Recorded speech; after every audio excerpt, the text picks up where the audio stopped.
तुमच्या घरच्यांनाही असंच वाटतं का की रेस्टॉरंटसारखी चव घरच्या भाज्यांना येऊच शकत नाही?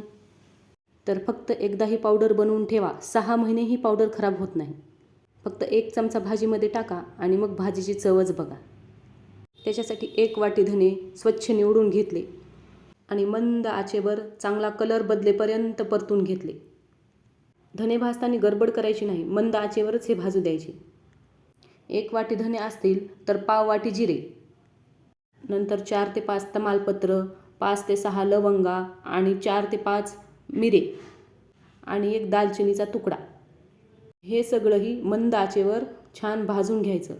भाजताना तमालपत्राचे बारीक तुकडे करायचे म्हणजे ते छान भाजले जातात. हे सगळे जिन्नस मंद आचेवर भाजून थंड करून घ्यायचं आणि मग मिक्सरला याची बारीक पूड करून घ्यायची. ढगाळ वातावरणामध्ये हे मसाले थोडेसे कोमट असतानाच मिक्सरला फिरवायचे म्हणजे छान बारीक पावडर होते.